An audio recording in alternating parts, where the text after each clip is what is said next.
olgu, praegu me oleme siis hundikoopas. Nüüd kui küsida, miks need rajatised just siia rajati, esiteks raudtee jooksis siit läbi, teiseks 6 kilomeetri kaugusel on lennuväli, väga oluline transpordi. Ja kolmas faktor, siin kõrval on suur järv, kust sai siis veevarustuse sellele suurele kompleksile. Siin hundikoopas oli siis 5 sellist massiivset punkrit. Siin on olnud küsimusi, et miks nad ei ehitanud punkrit maa alla, vaid rajasid maa peale. Vastus on selles, et otseselt urgu pugemiseks polnud põhjus, sest ei olnud karta otsest maa pealt rünnakut. Et see kaitse oli põhimõtteliselt rajatud lennukite vastu ja lennukite vastu piisas sellisest esiteks maskeeringust, teisest massiivsest betoon karkassis siis nende punkrite ümber.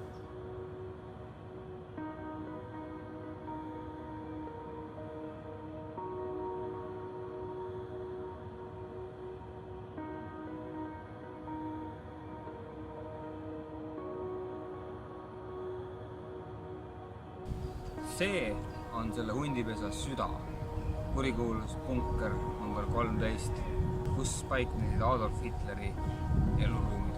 Alguses, kui seda hundipesa siin rajama hakati, oli selle koha peal üks väike puust hütikene, aga väike puust hütikene loomulikult ei kaitse mitte millegi eest põhimõtteliselt. Ja niisiis ehitati siia 8 kuuga selline 36 × 36 meetrit betoonist kuubik, mis siis sisaldas nii eluruume kui ka nõupidamisruume, kööki, kõike eluks vajalikku. Hiljem, kui see maha jäeti 44. aastal, kui rinne oli siit 15 kilomeetri kaugusel ainult, üritati seda õhata. Aga ega siia peale massiivsete pragude, mida siit väljaspool ka näha on, muud kahju sellele teha ei suudetud.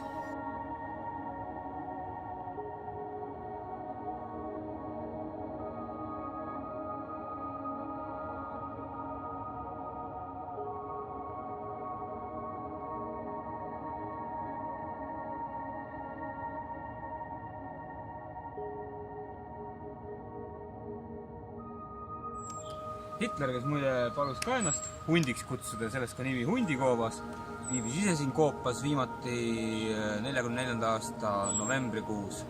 Ja sel 44. aastal külmal novembril nägid tema silmad viimast korda hundikoobast. Siit läks ta edasi Berliini, sealt edasi, kes teab.